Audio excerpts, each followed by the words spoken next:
अध्याय 24 प्रॉफिट की संभावनाएं। स्टॉक स्पेकुलेशन में प्रॉफिट की क्या संभावनाएं हैं? यह सवाल अक्सर पूछा जाता है, लेकिन इसका जवाब देना मुश्किल है। जेम्स आर कीन ने कहा है, बहुत से लोग वॉल स्ट्रीट पर अमीर बनने के लिए आते हैं, वे हमेशा दिवालिया हो जाते हैं। अन्य लोग वॉल स्ट्रीट पर उचित रिटर्न के लिए बुद्धिमानी से काम करने के लिए आते हैं, वे आमतौर पर अमीर बन जाते हैं। हालांकि यह सच है कि लगभग सभी स्टॉक ट्रेडर जो स्टॉक ट्रेडिंग में बहुत कम समय में असामान्य रूप से बड़ा प्रॉफिट कमाने की कोशिश करते हैं, हार जाते हैं। फिर भी यदि आप अच्छे निर्णय और धैर्य से काम लें तो असामान्य प्रॉफिट कमाया जा सकता है। रॉजर डब्ल्यू बेब्सन की अपनी पुस्तक बिजनेस बैरोमीटर्स में प्रॉफिट की संभावनाओं के बारे में ऐसी भाषा में बात की है जिसे प्रमोटर द्वारा इस्तेमाल किए जाने पर बहुत बढ़ा चढ़ाकर बताया जाएगा, और फिर भी वे ट्रेडर्स को अपनी सलाह में बेहद रूढ़िवादी है। वे सलाह देते हैं कि कभी भी मार्जिन पर खरीदारी न करें, कभी भी शॉर्ट सेल न करें और अधिकांश समय मार्केट से पूरी तरह बाहर रहें, न तो खरीदें और न ही बेचें। यहाँ उनकी पुस्तक से एक उद्धरण दिया गया है जो 50 वर्षों की अवधि में $2,500 के निवेश के विस्तृत विवरण के बाद आता है। ऊपर दिया गया उदाहरण दिखाता है कि 50 साल पहले कुछ मानक स्टॉक में रूढ़िवादी तरीके से निवेश किए गए $2,500 की राशि आज $10 लाख से अधिक हो सकती है। ये न केवल सख्ती से निवेश स्टॉक है, बल्कि ये ऐसे स्टॉक भी हैं जिनकी कीमत में तुलनात्मक रूप से बहुत कम उतार चढ़ाव होता है। इसके अलावा यह हर 3 या 4 साल में केवल एक बार खरीदने या बेचने का आदेश देकर संभव हुआ। यदि अन्य स्टॉक जो डिविडेंड भुगतान करता नहीं थे और जिन्होंने अधिक उतार चढ़ाव दिखाया है खरीदे गए होते और इंटरमीडिएट उतार चढ़ाव का प्रॉफिट उठाया गया होता तो $2,500 की राशि बहुत बड़ी होती। इंटरमीडिएट मूवमेंट से तात्पर्य साप्ताहिक मूवमेंट से नहीं है जिसे सामान्य पेशेवर ऑपरेटर नोट करता है, बल्कि कई महीनों और संभवतः 1 वर्ष या उससे अधिक तक फैले व्यापक मूवमेंट से है। फिर भी इन व्यापक इंटरमीडिएट मूवमेंट्स को एक रूढ़िवादी निवेशक द्वारा नहीं देखा जाना चाहिए, क्योंकि केवल लंबी अवधि तक फैले मूवमेंट्स का सही निदान करना संभव है। कई ब्रोकर्स का मानना है कि 6 या 8 महीने के इन इंटरमीडिएट मूवमेंट्स को भी समझना संभव है, और यदि ऐसा है तो निम्नलिखित परिणाम संभव होंगे। 1870 में सेंट पॉल में निवेश किए गए $5,000 की राशि आज $1 करोड़ से अधिक होगी। 1870 में यूनियन पैसिफिक में निवेश किए गए $5,000 की राशि आज $1.5 करोड़ से अधिक होगी। सेंट्रल ऑफ न्यू जर्सी में निवेश किए गए $5,000 की राशि आज $3 करोड़ से अधिक होगी। नॉर्दर्न पैसिफिक में निवेश किए गए $5,000 की राशि आज $5 करोड़ से अधिक होगी। ये आंकड़े इस धारणा पर आधारित नहीं है कि निवेशक प्रत्येक वृद्धि के टॉप पर बेच रहा था या प्रत्येक गिरावट के निचले स्तर पर खरीद रहा था, बल्कि यह है कि तकनीकी स्थितियों के अध्ययन के आधार पर ये लेन देन औसत उच्च और औसत निम्न कीमतों पर किए गए थे। यदि बेब्सन की सलाह का पालन करके इतना बड़ा प्रॉफिट कमाया जा सकता है तो निश्चित रूप से रूढ़िवादी मार्जिन पर खरीद करके और जब सभी स्थितियां इसके पक्ष में हों तो शॉर्ट सेलिंग करके भी बड़ा प्रॉफिट कमाया जा सकता है, जबकि बहुत ज्यादा रिस्क उठाए बिना बहुत ज्यादा मुनाफा कमाने की संभावनाएं हैं। लेकिन जो लोग धैर्यवान हैं और अच्छी सूझबूझ रखते हैं उन्हें थोड़े से मुनाफे से संतुष्ट हो जाना चाहिए, अगर यह रिस्क को खत्म करने के प्रयास में बहुत सावधानी बरतने का नतीजा है। बेशक आप अपने स्पेकुलेशन फंड के एक छोटे से हिस्से के साथ बहुत ज्यादा रिस्क उठा सकते हैं, जितना कि आप इसके पूरे हिस्से के साथ नहीं उठा सकते। आपके पास जितना कम पैसा है जिससे आप अनुमान लगा सकें, आपको उतना ही सावधान रहना चाहिए। कुछ लोग बिल्कुल भी अनुमान नहीं लगा सकते, उन्हें अपने फंड को अच्छे सुरक्षित निवेशों में निवेश करना चाहिए, लेकिन यह पुस्तक स्पेकुलेटर्स के लिए ही लिखी गई है। हमारा मानना है कि कई वर्षों तक नियमित रूप से किया गया सावधानीपूर्वक स्टॉक स्पेकुलेशन किसी भी अन्य चीज की तुलना में अधिक रिटर्न देता है, और अगले अध्याय में हम आपको बताएंगे कि आपको मार्गदर्शन के लिए जानकारी कहाँ से मिलेगी। धन्यवाद। hindioaudiobook.com। आपका दिन शुभ हो। अध्याय 25। Market information. आपको मार्केट की इन्फॉर्मेशन कहाँ से मिलती है? शायद ज्यादातर लोग इसे डेली न्यूज़पेपर से प्राप्त करते हैं। जब आप किसी प्रमुख महानगरीय अखबार की वित्तीय खबरों को देखते हैं और देखते हैं कि उसमें कितनी जानकारी है, तो आप इस बात का अंदाजा लगा सकते हैं कि कुछ ही घंटों में इस मामले को प्रेस के लिए तैयार करने के लिए कितनी बड़ी मात्रा में काम करना पड़ा है। रिपोर्ट की पुष्टि करने के लिए समय नहीं है। यह जरूरी है कि बहुत से लेख केवल कल्पना से लिखे जाएं, अफवाहों पर आधारित हों। साप्ताहिक और मासिक पत्रिकाएं अपने इन्फॉर्मेशन में ज्यादा सटीक हो सकती है, लेकिन वे भी हमेशा भरोसेमंद नहीं होती। प्रकाशित होने वाली ज्यादातर वित्तीय खबरें ऐसी एजेंसियों से आती है जो विश्वसनीय नहीं होती। हेनरी क्लूज उनके बारे में क्या कहते हैं, सुनिए। इन कैटरर्स में मुख्य रूप से वित्तीय समाचार एजेंसियां और सुबह की वॉल स्ट्रीट समाचार पत्रिकाएं शामिल हैं, जो विशेष रूप से स्टॉक एक्सचेंज में केंद्रित स्पेकुलेशन हितों के लिए समर्पित है। इन एजेंसियों का उद्देश्य उपयोगी है, लेकिन जनता को यह उम्मीद करने का अधिकार है कि जब वे ऐसी जानकारी के लिए सदस्यता लेते हैं जिस पर बहुत अधिक लेन देन किया जा सके, तो समाचार की खरीद और प्रकाशन में अत्यंत सावधानी, जांच और निष्ठा बरती जानी चाहिए। जो कुछ भी इससे कम होता है वह ग्राहकों के साथ खराब सेवा और बुरे विश्वास से भी बदतर है। यह बेईमानी और शरारत है, और फिर भी इस बात से इनकार नहीं किया जा सकता है कि इन साधनों के माध्यम से जनता तक पहुंचने वाली बहुत सी तथाकथित खबरें इस निंदा के अंतर्गत आती है। पॉइंट्स और पुफर्स, अलार्म्स और अनियर्स, जो स्पष्ट रूप से धोखा देने और गुमराह करने के लिए रखी जाती है, इन माध्यमों के माध्यम से व्यापक रूप से प्रसारित होती है, इतनी आसानी से कि कोई संभावित औचित्य नहीं रह जाता। ये चूक इस तरह के चरित्र के समाचारों के संकलन से अविभाज्य रूप से जुड़ी हुई जल्दबाजी के कारण है, उचित जानकारी के अभाव के कारण है। छानबीन और सावधानी कम दोषी कारणों से कितनी दूर तक, मैं यह तय करने का दावा नहीं करता, लेकिन यह हर पर्यवेक्षक द्वारा स्वीकार किया जाएगा कि छद्म समाचारों का प्रसार अक्सर असाध्य नुकसान का कारण बनता है। न ही यह केवल झूठी सूचना प्रसारित करने के मामले में इन समाचार विक्रेताओं का दोष है। गुटों के हित में पॉइंट्स को बेचने की आदत, लोगों को क्या खरीदना चाहिए और क्या बेचना चाहिए, इस बारे में सलाह देने की वॉलंटियरली उनके संपादकीय विचारों में व्याप्त मजबूत अटकलबाजी पूर्वाग्रह, ये चीजें ज्यादातर लोगों को पत्रकारिता के वास्तविक कार्यों का घृणित दुरुपयोग लगती है। बेशक हर ट्रेडर को एक या एक से ज्यादा ब्रोकर से मार्केट लेटर मिलते हैं। ये कई और अलग अलग तरह के होते हैं। इनमें से कुछ बहुत सावधानी से तैयार किए जाते हैं और विश्वसनीय जानकारी देते हैं, लेकिन आपको याद रखना चाहिए कि ब्रोकर का मार्केट लेटर बिजनेस पाने के उद्देश्य से प्रकाशित होता है, और बिजनेस सिर्फ ग्राहकों के बिजनेस से ही बनता है। इसलिए ब्रोकर के हित में यह है कि उसके ग्राहक कुछ ट्रेड के बजाय कई ट्रेड करें। अपनी पुस्तक बिजनेस बैरोमीटर में रोजर डब्ल्यू बेबसन ने स्टॉक एक्सचेंज हाउस के कस्टमर्स रूम के मैनेजर द्वारा उन्हें लिखे गए एक पत्र को पुनः प्रस्तुत किया है। हम इस पत्र को सभी ट्रेडर्स के लिए इतना महत्वपूर्ण मानते हैं कि हम इसे यहाँ पुनः प्रस्तुत करने की स्वतंत्रता ले रहे हैं।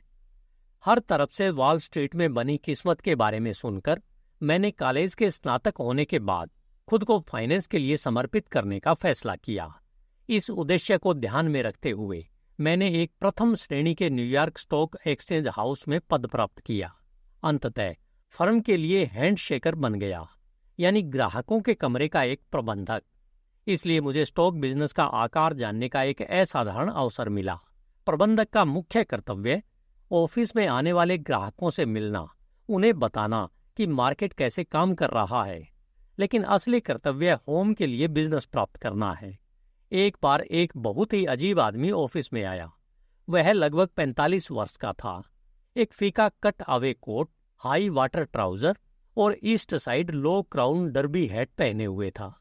एक ऊंचे कर्कश आवाज में उसने कहा, कि वह आपके मिल्वॉकी हाउस को जानता है और एक खाता खोलना चाहता है। बेशक हम सभी मुस्कुरा रहे थे क्योंकि यहाँ एक नया ग्राहक था। एक दिन बोस्टन में रहते हुए उसने ग्रेन मार्केट के बारे में पूछताछ करने के लिए हमें लंबी दूरी के टेलीफोन पर बुलाया। मेरे एक सहायक ने उससे कमीशन पाने की इच्छा से कहा, हमने सुना है कि दक्षिणी प्रशांत क्षेत्र में तेजी आ रही है, बेहतर होगा कि आप इसमें शामिल हो जाएं। उसने कहा, ठीक है, मार्केट में मुझे 100 खरीद दो। स्टॉक खरीदा गया, लेकिन उसे अपनी खरीद पर कभी कोई फर्क नहीं पड़ा क्योंकि उसके बाद मार्केट में लगातार गिरावट आई और जब तक वह बोस्टन से वापस आया तब तक उसमें भारी नुकसान हो चुका था। जिस व्यक्ति ने इसे खरीदने की सलाह दी थी उसे स्टॉक के बारे में कोई विशेष जानकारी नहीं थी, लेकिन उसने बस एक मौका लिया क्योंकि उसे पता था कि मार्केट में आगे बढ़ने के लिए केवल 2 ही रास्ते हैं और यह ऊपर की ओर जा सकता है।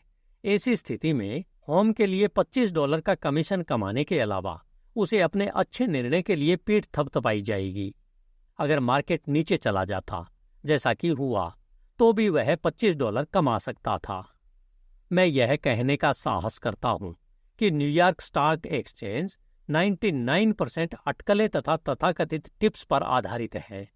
मैनेजर को बिजनेस को अपनी स्थिति और वेतन बनाए रखने के लिए प्राप्त करना है और यह केवल लोगों को मार्केट में धोखा देकर किया जा सकता है।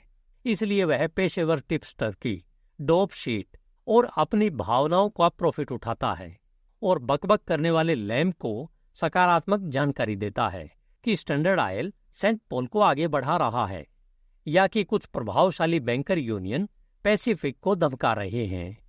लैम्ब स्टॉक खरीदता है, ब्रोकर को कमीशन मिलता है और फिर लैम्ब अपने $1000 के मार्जिन को मूल्य में उतार चढ़ाव देखता है, जिससे वह बहुत चिंतित हो जाता है। अब यह $1100 तक बढ़ गया है, फिर $950 तक गिर गया, फिर $900, $800, फिर वापस $850 और फिर यह टोबोगन को $300 तक ले गया, जिस पर ब्रोकर मार्जिन मांगता है और यदि वे आगे नहीं आते हैं तो उसको बेच देता है। पूरी अटकलें मैनेजर के आधार पर होती है। मुझे ऐसा लग रहा है कि स्टॉक्स में बढ़ोतरी होनी चाहिए। ऐसे लोग जो घर पर पोकर नहीं खेलते हैं और फारो और रूले के उल्लेख पर चौंक जाते हैं, जिसे कोई भी पुराना व्यक्ति आपको बताएगा कि स्टॉक मार्केट की तुलना में हारना आसान है। वे सोचते हैं कि जब वे स्टॉक मार्केट की टिप्स पर पैसे बनाने की कोशिश करते हैं तो वे व्यावसायिक निर्णय का उपयोग कर रहे होते हैं। सामान्य ज्ञान वाला कोई भी व्यक्ति देख सकता है कि जॉन्सटाउन बाड़ में ब्रश डैम की तुलना में सक्रिय बाजार में 10% मार्जिन की कोई संभावना नहीं है। मार्जिन पर इस तरह के सट्टेबाजी के कारणों में से एक यह है कि ब्रोकर का कमीशन केवल 121/2 सेंट प्रति स्टॉक है और यह छोटे छोटे लॉट बिजनेस करने के लिए भुगतान नहीं करता है। $1000 के मार्जिन से केवल 10 स्टॉक खरीदे जा सकते हैं और ब्रोकर को खरीदने के लिए $1.25 और बेचने के लिए $1.25 मिलेंगे, जबकि 100 स्टॉक्स पर मार्जिन के रूप में समान राशि ब्रोकर को शेष राशि पर ब्याज के अलावा प्रत्येक तरह $12.50 देती है।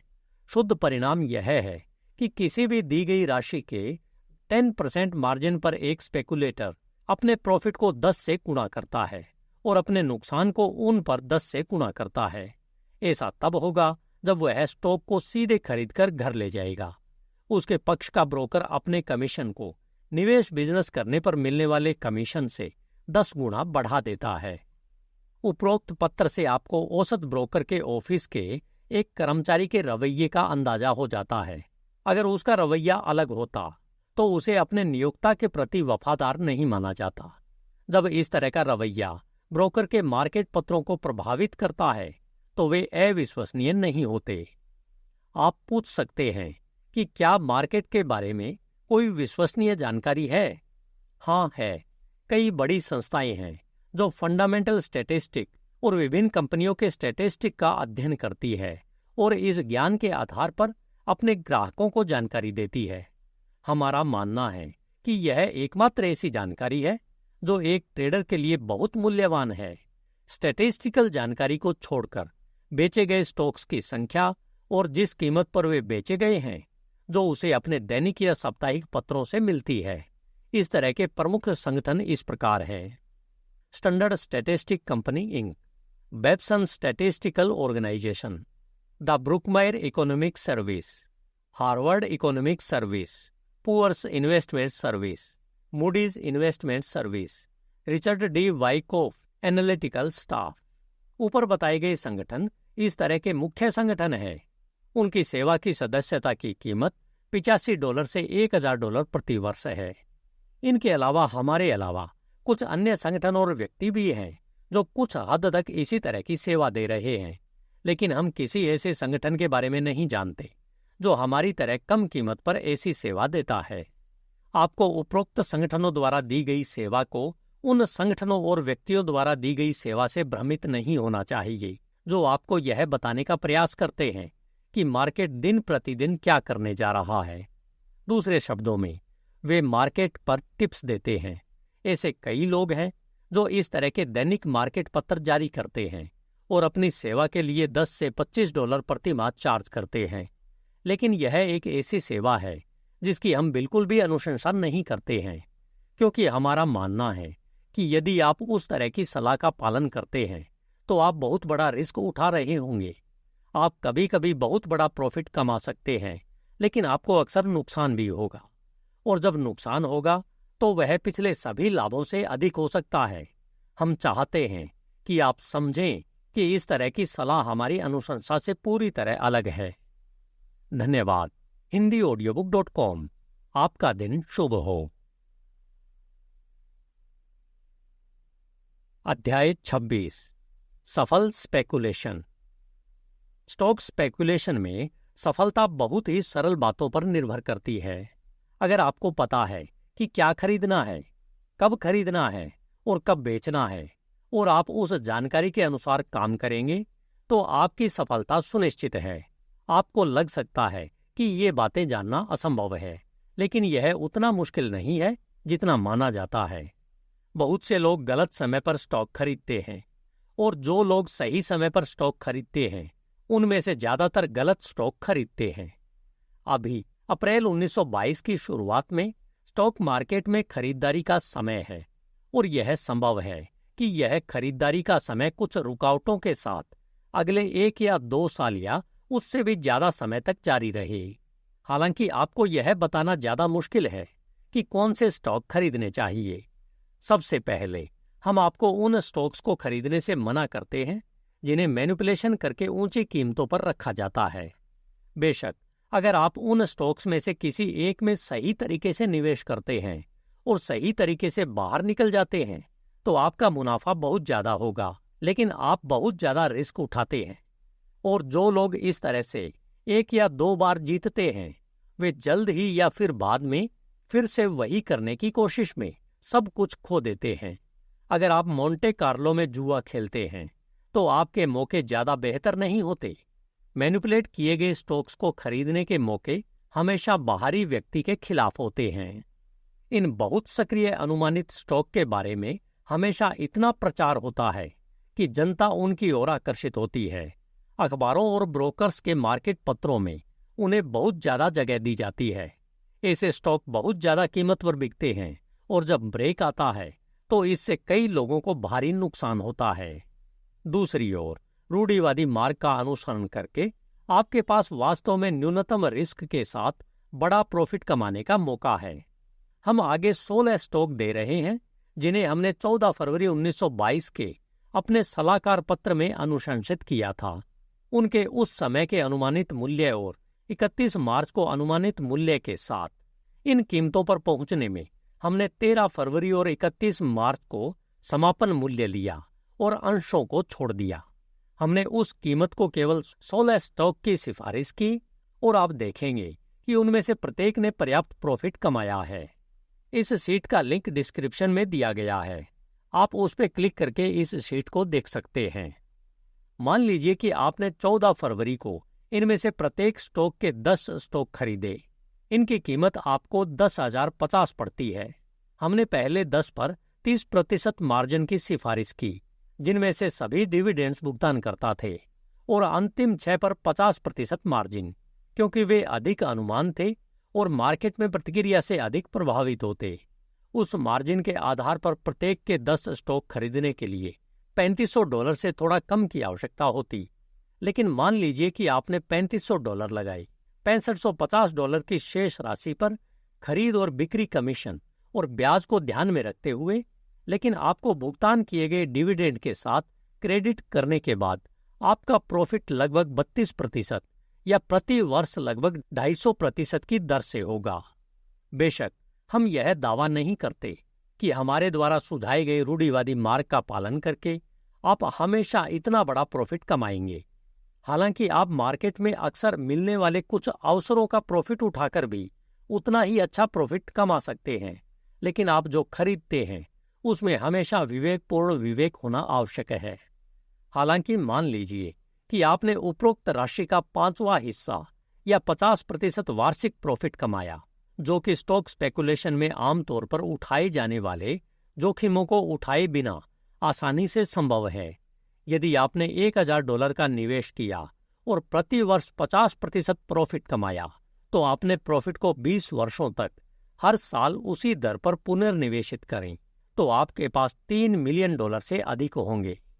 जब सावधानीपूर्वक तरीकों से पालन करके इतना बड़ा मुनाफा कमाने की संभावना है, तो निश्चित रूप से उन अत्यधिक रिस्क उठाने के पक्ष में कोई तर्क नहीं है जो अत्यधिक अनुमानित स्टॉक खरीदने में देते हैं, जिनकी कीमतें जनता पर बोझ डालने के उद्देश्य से लगाई जाती है। उपरोक्त सूची में हमने जिन 10 स्टॉक्स का चयन किया है वे डिविडेंड्स देने वाले थे, और जबकि अन्य 6 नहीं थे, उन्हें उनके मार्केट प्राइस से कहीं अधिक मूल्यवान माना गया था और पूरी सूची को रूढ़िवादी लोगों द्वारा खरीदने के लिए सुरक्षित माना गया था। बहुत बार हम ऐसे स्टॉक की सूची की सिफारिश कर पाते हैं जिनके बारे में हमें लगता है कि वे समान रूप से बड़ा प्रॉफिट देंगे, लेकिन आपको जो स्टॉक खरीदना चाहिए वे नहीं है जो सबसे अधिक सक्रिय है, और न ही वे जिनका वित्तीय समाचारों और ब्रोकर्स के मार्केट्स लेटर्स में सबसे अधिक बार उल्लेख किया जाता है। अधिकांश लोग जो स्टॉक खरीदते हैं वे आमतौर पर वही स्टॉक होते हैं जिन्हें अकेला छोड़ देना चाहिए। आपको जो स्टॉक खरीदने चाहिए वे आमतौर पर वे होते हैं जिनके बारे में आप बहुत कम सुनते हैं। स्पेकुलेशन का सिर्फ एक ही सुरक्षित तरीका है, और वह है प्रत्येक स्टॉक की मूलभूत स्थितियों और उनके द्वारा प्रतिनिधित्व किए जाने वाले उद्योगों के ज्ञान से निर्देशित होना। इस तरह की जानकारी देने वाले कई बड़े संगठन हैं, और जो लोग उनके द्वारा जारी किए गए मूलभूत आंकड़ों से निर्देशित हुए हैं, उन्होंने लगभग हमेशा स्टॉक स्पेकुलेशन में पैसा कमाया है। इस तरह की सेवा का मूल्य किसी भी सवाल से परे पूरी तरह से प्रदर्शित किया गया है। हालांकि इनमें से ज्यादातर संगठनों की सेवा के लिए सदस्यता की लागत औसत व्यक्ति की क्षमता से ज्यादा होती है। आमतौर पर यह $100 से $1000 प्रति वर्ष के बीच होती है। हम अपने ग्राहकों को सफल स्पेकुलेशन के लिए मार्गदर्शन देने के उद्देश्य से एक सेवा दे रहे हैं, जिसके लिए केवल $25 प्रति वर्ष, 6 महीने के लिए $15 या 3 महीने के लिए $10 का शुल्क देना होगा। इस शुल्क के लिए हम आपको बताते हैं कि कौन से स्टॉक खरीदने हैं, कब खरीदने हैं और कब बेचने हैं। हम आपको महीने में कम से कम 2 बार अपने सिफारिशें भेजते हैं, लेकिन अगर परिस्थितियां जरूरी बनती हैं तो हम आपको अतिरिक्त सलाह पत्र और सूचियां भी भेजते हैं। आपको अपनी मार्केट समस्याओं के बारे में असीमित व्यक्तिगत पत्राचार का विशेषाधिकार भी देते हैं। हमारी सेवा की लागत अन्य विश्वसनीय संगठनों द्वारा लगाए जाने वाले शुल्क की तुलना में बहुत कम है। हमारी सेवा इस पुस्तक में बताए गए सिद्धांतों पर आधारित है। हम न्यूनतम रिस्क के साथ अधिकतम प्रॉफिट की संभावना वाले स्टॉक चुनने का प्रयास करते हैं, और इस पुस्तक में दी गई हमारी सेवा का नमूना हमारी सफलता का प्रमाण है। The end. धन्यवाद। HindiAudiobook.com। आपका दिन शुभ हो।